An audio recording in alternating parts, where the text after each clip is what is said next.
Tsutomu Miyazaki, also known as the Otaku Murderer, was born prematurely on August 1, 1962. Miyazaki was a Japanese serial killer, cannibal, child rapist and necrophile who abducted and murdered 4 young girls in Saitama, Tokyo from August 1988 to June 1989.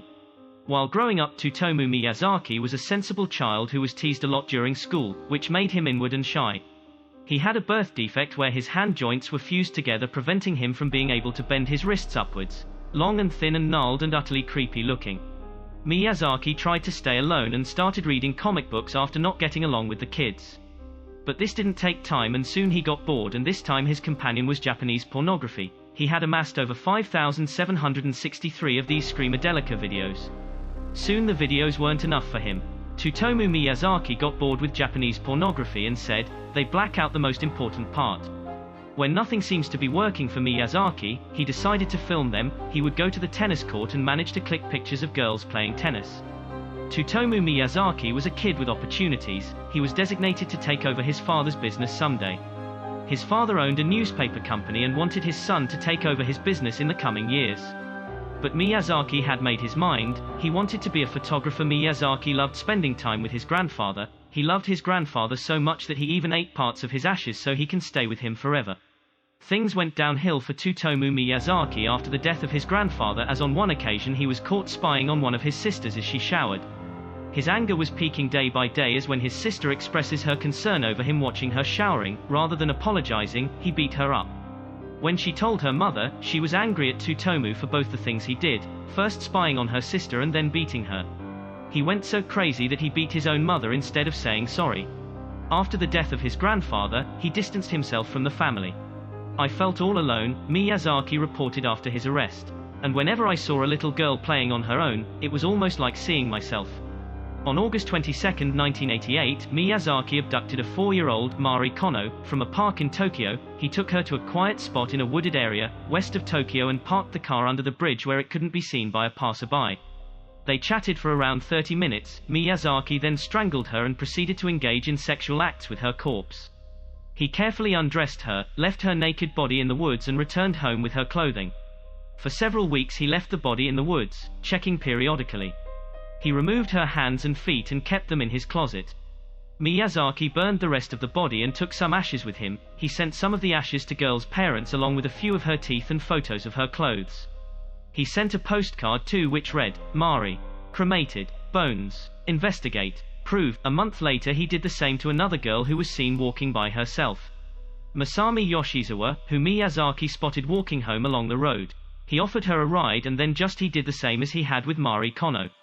He sexually assaulted the corpse, left it naked, and took the victim's clothing with him.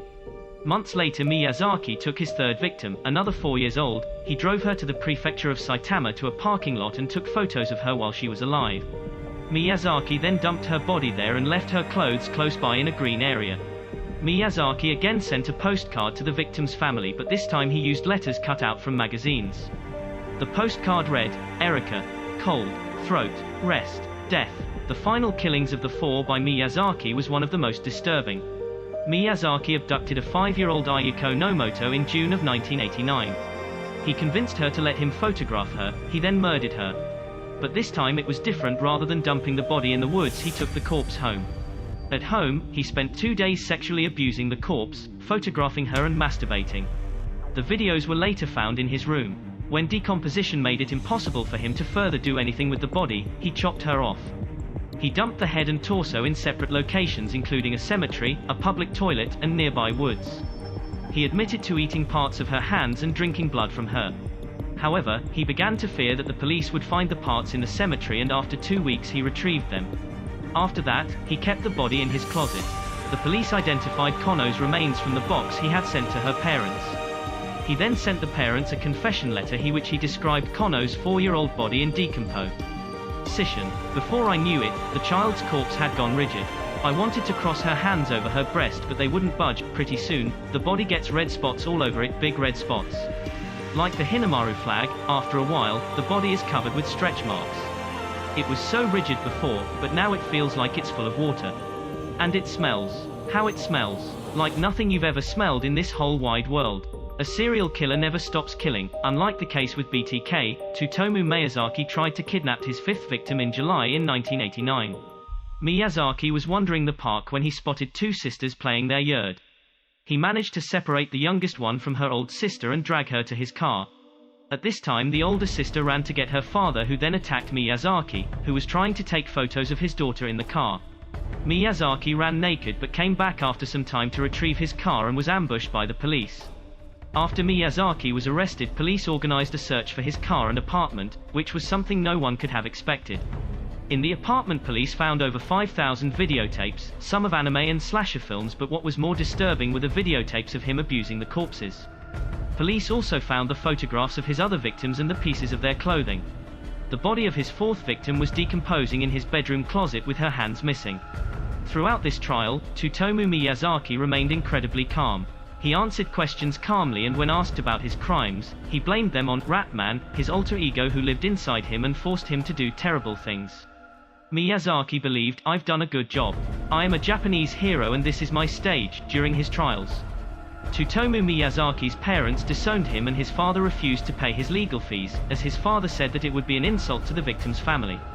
His father committed suicide in 1994 and blamed him for everything. He refused to apologize for what he had done, compelling some people to think he was insane. The psychiatrist that court appointed had two different opinions: one, he had a personality disorder but knew exactly what he was doing, and others, that his mind was not working correctly during the killing spree. He has a feeble mind. In 2008, his sentence was carried out and Tsutomu Miyazaki, the otaku killer, the Ratman, finally answered for the heinous crimes he committed. After several trials, he was hanged to death on June 17, 2008.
Thank you for watching this video. If you enjoyed it and wish to see more, click the subscribe button, alongside the notification bell to get notified each time we release a video. Make sure to also like the video and comment what you think about this case, or if you have one in mind that you want us to cover, let us know in the comment down below.